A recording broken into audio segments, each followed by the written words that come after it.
RG Kar medical college হাসপাতাল থেকে অর্ধনগ্নভাবে junior মহিলা চিকিৎসকের দেহ উদ্ধার ঘিরে যথেষ্ট চাঞ্চল্য ছড়িয়েছে। এই মুহূর্তে আমরা দাঁড়িয়ে রয়েছে আরজিকর মেডিকেল কলেজ হাসপাতালে। এই ঘটনার জেরে চাঞ্চল্য ছড়িয়েছে। প্রাথমিক তদন্তে যেটা পুলিশ অনুমান করছেন, ওই মহিলা চিকিৎসক হাসপাতালের চেস্ট ডিপার্টমেন্টের পোস্ট গ্র্যাজুয়েটের দ্বিতীয় বর্ষের ছাত্রী ছিলেন। বৃহস্পতিবার রাতে কর্মরত ছিলেন তিনি। আজ সকাল 11টা থেকে 11:30 নাগাদ অচৈতন্য অবস্থায় সেমিনার হল থেকে তার অর্ধনগ্ন দেহ উদ্ধার করেন তার সহকর্মীরা। দেহে প্রচুর আঘাতের চিহ্ন মিলেছে এবং তিনি অর্ধনগ্ন অবস্থায় ছিলেন। তার দেহে কোনো পোশাক ছিল না। চিকিৎসকের বন্ধুদের অভিযোগ তাকে খুন করা হয়েছে। ঘটনাস্থলে পৌঁছেছেন কলকাতা পুলিশ কমিশনার বিনীত গোয়েল এবং এই মুহূর্তে তিনি ভিতরে সমস্ত বিষয়টা খতিয়ে দেখছেন। এছাড়াও পুলিশের উচ্চপদস্থ আধিকারিকরা এখানে উপস্থিত রয়েছেন। টালা থানার অন্তর্গত যেহেতু আরজিকর মেডিকেল কলেজ হাসপাতাল, তাই টালা থানার পুলিশ আধিকারিকরাও এখানে উপস্থিত রয়েছেন। তবে আমরা যতটুকু সূত্র মারফত খবর পাচ্ছি, ওই মহিলা সোদপুর অঞ্চলের বাসিন্দা। তার পরিবারের অনেক সদস্য ভেতরে রয়েছেন এবং তাদের সঙ্গে পুলিশ আধিকারিকরা কথা বলার চেষ্টা করছেন। এছাড়াও আরজিকর হাসপাতালে হেলথ সেক্রেটারি নারায়ণ স্বরূপ নিগমও পৌঁছেছেন। এই ঘটনায় যথেষ্ট চাঞ্চল্য ছড়িয়েছে। এমার্জেন্সি ছাড়া বাকি ডিপার্টমেন্টের জুনিয়র ডাক্তারদের এক পক্ষ এই মুহূর্তে দাঁড়িয়ে এই ঘটনার পরিপ্রেক্ষিতে কর্মবিরতি শুরু করেছেন তারা।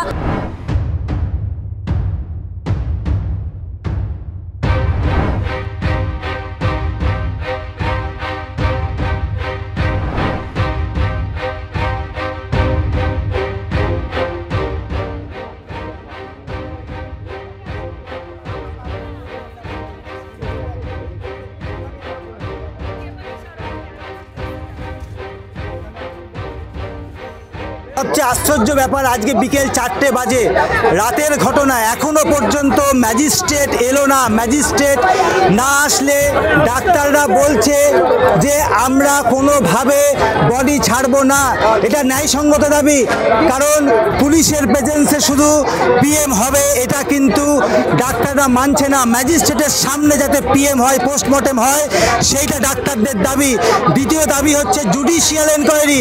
প্রথমে ওরা প্রিন্সিপালকে হেড করে এনকোয়ারি কমিটি তৈরি করবে বলেছিল, কিন্তু আমরা মনে করি এই কমিটি প্রিন্সিপাল চালাতে পারবে না। এটা বায়াসনেস আসবে, সত্য উদ্ঘাটিত হবে না। যদি সত্য উদ্ঘাটিত করতে হয় তাহলে জুডিশিয়াল এনকোয়ারি এবং 24 ঘন্টার মধ্যে দোষীকে শাস্তি দিতে হবে এবং দোষীকে খুঁজে বার করতে হবে।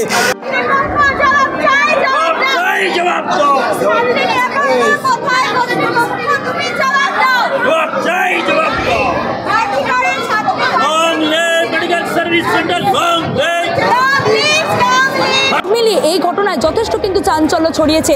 এই ঘটনার নেপথ্যে কি কারণ রয়েছে? এই মহিলাকে কি খুন করা হয়েছে নাকি অন্য কোনো রহস্য রয়েছে এই মৃত্যুর পিছনে? গোটা ঘটনার তদন্ত শুরু করেছেন পুলিশ আধিকারিকরা। টালা থানার আধিকারিকরাও এখানে রয়েছেন। তারাও তাদের তরফ থেকেও গোটা বিষয়টা তদন্ত করে দেখা হচ্ছে। এই সময় ডিজিটালের জন্য সুকৃতি।